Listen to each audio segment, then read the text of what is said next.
Help, Heather. I want to take a maintenance break, but I'm scared to do so. Could you help walk me through this process to where it's not so scary and I know exactly what to do? Why, of course, I would love to. All right, so you want to take a maintenance break. So the very first thing is we've got to be honest about the fear factor. What is it you're really scared of? Well, one of two things. One, you're scared that you're going to gain a tremendous amount of weight in a very short period of time and you've been working so hard to lose. Two, you're going to be fearful that you like the maintenance break so much you're scared to death to go back to the weight loss and you don't actually continue on with your progress, right? Those are going to be the two biggest ones. And a sense of feeling of out of control.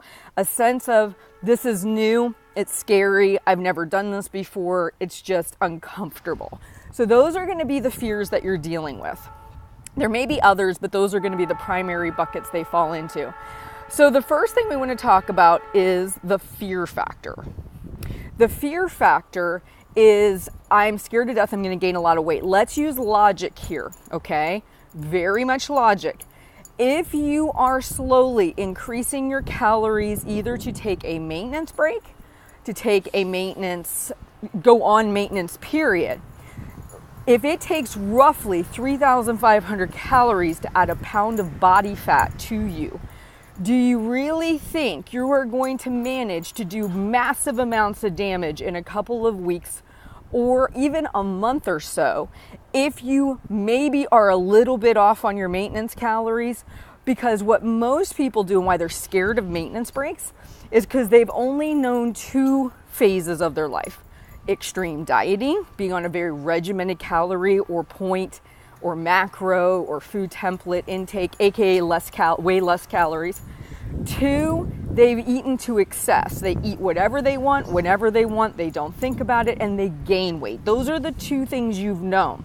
There exists this other realm called maintenance, where you actually don't get to eat all the food, you get a little bit more food. And it's this other kind of space where it's a little bit weird. It's like you kind of have to still eat really healthy. You still have to be really mindful, but you can have a little bit more.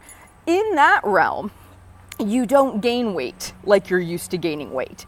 You can't pack on a true 5 pounds of body fat in a week or two. You just can't. So let's just get past that fear and ask ourselves some really simple questions. One, am I going to be eating and slamming back thousands of extra calories? Or am I going to be increasing only small amounts in 100-calorie increments? And is it even feasibly possible for this deep fear I have of all this weight gain to happen? No, it's not, okay? So we're going to put that fear to the side. The next fear is a fear of I'm never going to want to go back to dieting again. All right, well, and some of you that might be great because maybe you're actually on a legit maintenance. You're done losing. This isn't a break. This is permanent, right? What we want to keep in mind here is we're talking about basically a 500-ish calorie difference for most people. And we can actually control several factors. We can actually put a plan in place where if this is a maintenance break, we give ourselves a deadline. I know, crazy, right? We can say, all right, I am going to go on this maintenance break. I'm going to chisel out 3 weeks, 4 weeks, whatever, and then I want to get back to my deficit. And the way that this looks is you'll look at a calendar. If you haven't taken a time management course, I'd highly encourage you to do so. You look at a calendar and you say, I'm going to give myself 3 weeks of this maintenance break. I'm going to pick the day that I'm going to switch my calories back. And this should actually be what you do. You should actually switch the calorie allotment in your fitness tracker, your food diary, your Weight Watchers, whatever. So that you're going to switch it back on that day. You have an anniversary date or a marked date on your calendar to do this. Then I would lean on the community and share. I'd say, hey guys, I'm going on a maintenance break. This is the day I'm coming out of my maintenance break. I'm going to post here each and every day so I don't lose sight of my goal. So you holding yourself accountable to what it is you're saying. So fear one, you're never going to gain hundreds of pounds in a month or so if you're actually eating at maintenance. Two, you will actually come out of this because you're going to mark your calendar. You're going to lean on the community for support, and you will have a way to kind of remind yourself to do that. Three, The other factor that might be causing you fear is the general uncomfortability of it.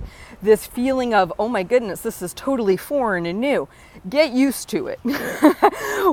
Once you get to your goal weight, that's the rest of your life right there.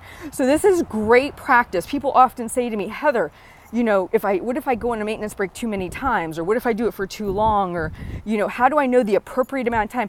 Honestly, anytime you can take a maintenance break and be successful with it, I think it's fabulous practice, because this is the area so many people don't get enough practice with. This is why we have the amount of weight regain that occurs, because people don't know how to do it. It's uncomfortable. It requires attention. It requires that you do the behaviors that you do to lose weight, but just a little bit more food. It's still work. Anybody who maintains their weight is doing work. It doesn't look like it, right? Because they're not losing, but it requires a tremendous amount of attention to what they're doing on a day-to-day basis. So remind yourself that this process that you're going through, the maintenance break process, is a fantastic learning opportunity. The more you can practice it, the better suited you will be for when you hit your ultimate goal weight. So hopefully this helps put your mind at ease as far as all the fear factors. And then what I'm going to do is I'm going to do a second video where I explain to you what steps to take to going into that maintenance part of this. You have a fabulous day. I'll talk to you soon.